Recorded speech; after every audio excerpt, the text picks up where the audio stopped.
I enlisted in the United States Air Force. I didn't want to be drafted into the Army. I went into the Air Force because I had four siblings. And I was born in Tennessee, and my parents could not afford to send me to college. So there was no jobs available for people to get out of high school. So I enlisted in the military as a way in order to further my education and also to lead the South. When I enlisted in the United States Air Force, I was enlisted in Memphis, Tennessee. That's where I took my examination. Then I was sent to Lackland Air Force Base in Texas, San Antonio, Texas. That's where I took my basic training. After I took my basic training, I was shipped to Scott Air Force Base in Belleville, Illinois. In Belleville, Illinois, I was in administration. I was shipped from Belleville, Illinois to Anchorage, Alaska. In Anchorage, Alaska, I served on a military site where we set up radars in order to watch the Russians that probably would ship planes to the United States.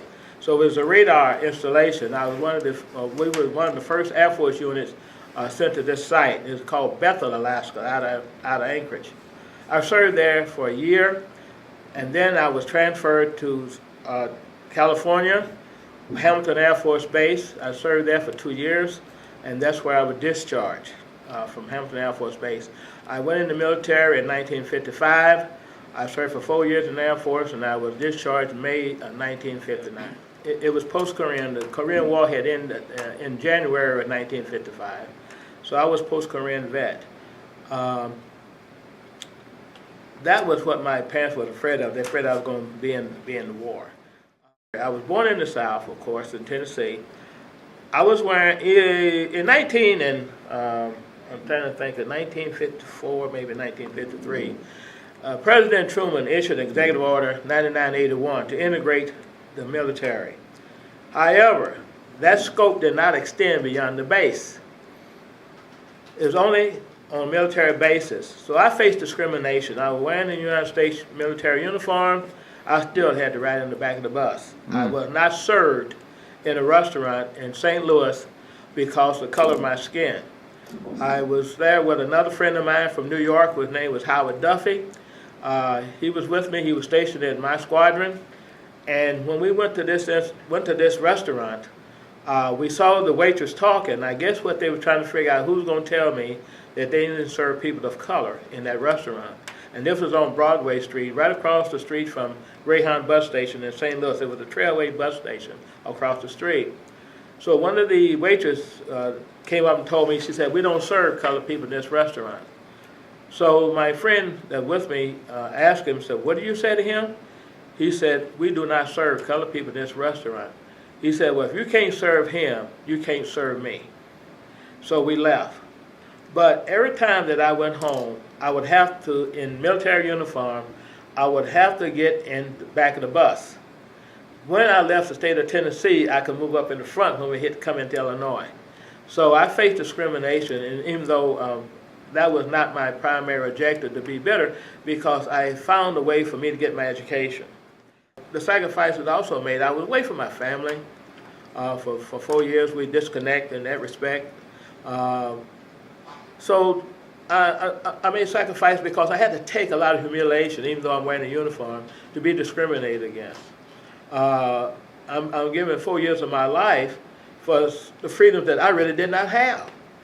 So you ask yourself, what freedoms are who people are benefiting? Because freedom is not free. Someone pays. And so I felt that it was rewarding for me to do that because I got my education. I bettered my life, but also I made the sacrifice that whereas that I had to take a lot of bitterness. I took a lot of bitterness with me. And I said, well, I'm serving and I still got to get in the back of the bus and I still can't not be served in a lot of the restaurants. And that hurt, but I lived through it. I think Veteran Day, it's interesting. I think that veterans should be on it, not just one day, but they made a sacrifice. I think they should be recognized every day. I'm a veteran. During the days, the flag days and all this, I put things out in front of my house. I put the flags up. I have the Air Force emblem that I put out in front of my house. It's a day of recognition. But a lot of people do not understand the sacrifices that was made for them to have the freedom that they have. Uh, it's unfortunate that some of the veterans are not recognized. You take, for example, like the Vietnam veterans. Today, they're still discriminated against because they said there was a conflict, there wasn't a war. A lot of people lost their lives doing that. The students, in most cases, I do feel that they have had a relative. They maybe had a relative that served in the military. Some of them may have been wounded. They lost their lives. I think they should have a compassion for the vets who made the sacrifice for them to have the freedom that they have today. I don't believe that has been stressed enough. I do believe that people take what we have for granted. When you serve for a purpose, you serve for a reason. You serve to serve your country. You expect that when you do that you be treated with dignity. Also that you be respected and understand what this country has done.